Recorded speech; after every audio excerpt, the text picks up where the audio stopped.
Hey YouTube folks, welcome to another video here on the channel.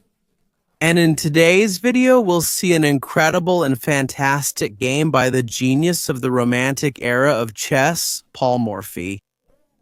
That's right, and today it's a game where Paul Morphy plays against Alonzo Morphy. Who is this Raphael Chess? Well, it's his father. This game here is a match where Paul Morphy faced his own father, playing a game against his own father, with a rook down, so it's a playful game between them, right?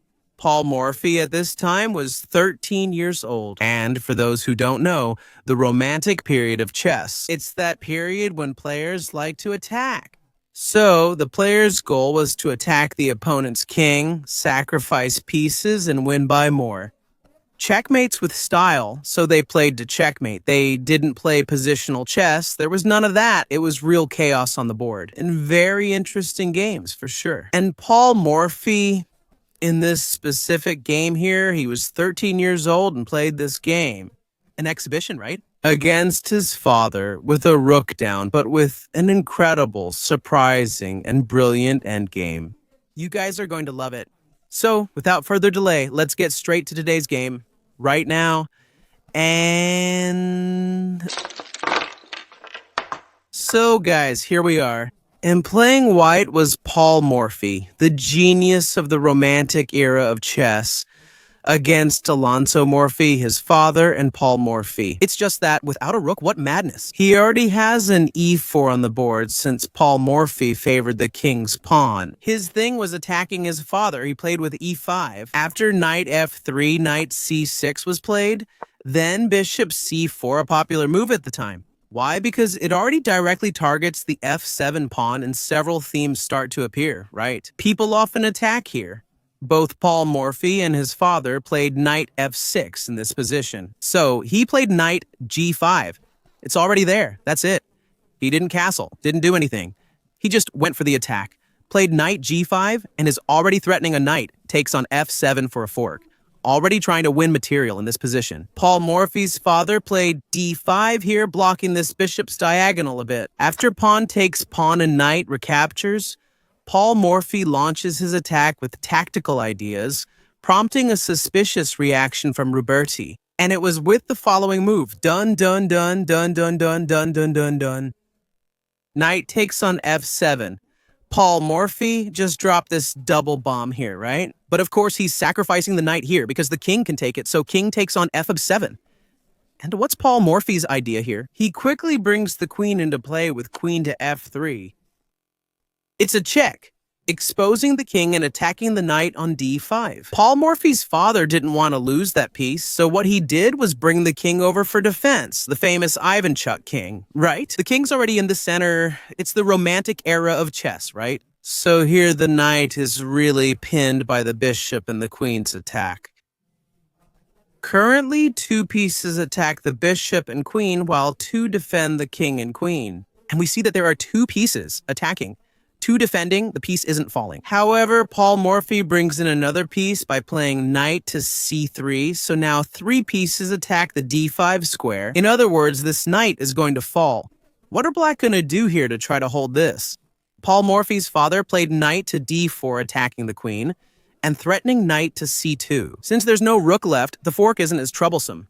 Paul Morphy has already lost the rook, right? And Paul Morphy here, then, plays bishop takes d5. He takes advantage of this tempo and wins the knight. The king is in check. The king moves to d6, and the game continues here with Paul Morphy's deep tactic with queen to f7. What's the idea behind this move? He's threatening mate with knight to e4, which already delivers a stylish checkmate. The queen is defending the bishop. Paul Morphy's opponent played bishop to e6, trying to defend everything. And the game continued here with bishop takes d6, winning another piece, right? Black will have to try to recover here, so knight takes e6, and now knight to e4. The main point is that the black king is in the center of the board. Now comes an amazing sequence. The king moves to d5 and is running away, right? Paul Morphy played c4 here, a strong, always king-attacking move. Black took this knight here since it's already given up, right? He took the knight and then captured it with the knight from d6, so they exchanged another knight. But the main point is, look where this king is, the black king. It's on the e4 square, and Paul Morphy is going to keep pressing here, right? So, after queen takes d6, takes e6, here comes black's move, queen to d4, bringing the queen closer to the king, right? So, do you think Paul Morphy's father is trying to play an idea like this and try to attack as well? Romantic era, right? Anything can happen here. The game now continues with a very strong move found here by Morphy, playing white with queen to g4. The black king is completely trapped here. Here, he only has one escape square. The king moves to d3 and now queen to e2. Notice that the king is getting really trapped here. The king, again, only has one escape square. The king comes here to the c2 square and now another check. Here with d3, a discovered check by advancing the pawn and giving a queen check. The king here has two options. He can go to b1 or he can capture the bishop, which Paul Morphy's father did. He captured that bishop. And now, a surprising, incredible move. Pause the video and try to figure it out now. Checkmate in one move. A sensational, incredible mate. What is this mate? I'm making the move, okay? Hope you got it. What was it? Little castle, little castle. Delivering mates with tomatoes. There was a video I brought here to the channel where it was about Lasker. If I'm not mistaken, he missed the chance to mate with tomatoes in a long castle. But in this game, that happened. If you haven't seen that video, I'll link it in the card above so you can check it out. But in this game by Paul Morphy, yes, he managed to deliver a castling checkmate. I had never seen that before, a castling checkmate. A very surprising move because our opponent's king has to cross the entire board to get to the other side, right? So it's something very rare, very hard to happen, but it really did happen. Is this real? Of course, this happened because Paul's father, Morphy, ended up taking the bishop here, but what would have happened if he had simply played here with the king? b1. Well, in that case, there's still a checkmate sequence. It's mate in 12, so it's already a real mess. But it always starts with the rook's line. But there's a forced line here, which is the bishop c5 line. It's a confusing line. Okay, bishop d2, then king b1, and the game continues with bishop c3. This line is already confusing. It's a computer line. Here, queen takes c3 to avoid a quick checkmate, right? This capture is already a mess, right? King to b3, and here, queen to d2. And then it continues with e4 and then rook to b1. You keep surrounding and trapping the black king here, right? King to a4 here plays with queen to a2, cover with bishop. Here the bishop covers, then queen to b3, and right after that, the king escapes. There are two ways to checkmate here or there. Checkmates with tomatoes. It's already a confusing line, right? From the computer itself.